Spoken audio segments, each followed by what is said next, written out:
আমাদের তো সব মানে এটা তো সত্য, পুরো সংস্কার আলাপটা সাংবিধানিক সংস্কারে এটা আটকে গিয়েছে।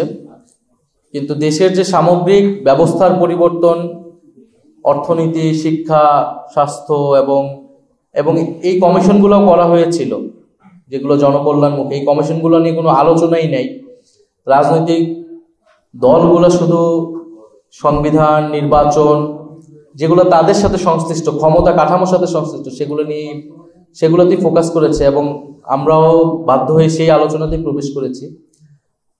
এখন আমাদের যেহেতু আমরা এই সময়ে আসলে এইটাকে আমাদের এজেন্ডা করে নিয়েছি এবং আমরা ভেবে নিয়েছিলাম এই গণতান্ত্রিক সংস্কারগুলো হলে আমাদের অ্যাটলিস্ট একটা স্পেস তৈরি হবে যেখানে জনগণ কথা বলতে পারবে, রাজনৈতিক দলগুলো একটা কার্যকর বিরোধী দল তৈরি হবে, আগের মতো কর্তৃত্ববাদায় আচরণ আমরা পাবো না, প্রধানমন্ত্রীর একক যে ক্ষমতা সেই ক্ষমতার কাঠামোটা কমে আসবে।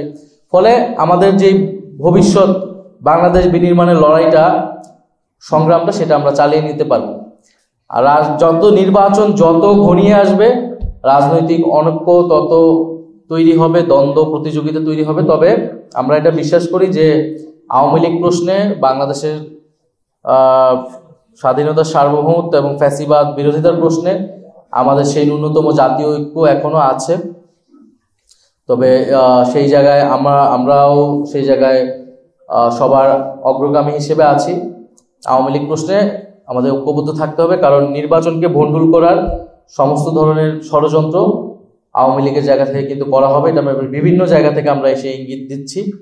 ফলে যে সকল দল আমরা দেখতেছি, বিভিন্ন দল আবার তৃণমূলে আওয়ামী লীগকে স্পেস দিচ্ছে, আওয়ামী লীগের সন্ত্রাসীদেরকে তারা স্পেস করে দিচ্ছে, তাদের সাথে কার্যক্রম করছে। ফলে সেই জায়গায় আমরা সেই দলগুলোকে সচেতন হতে আহ্বান জানাবো, কারণ তারা বিভিন্ন দলে অনুপ্রবেশ করে নির্বাচন ভণ্ডুলের ষড়যন্ত্র করতে পারে।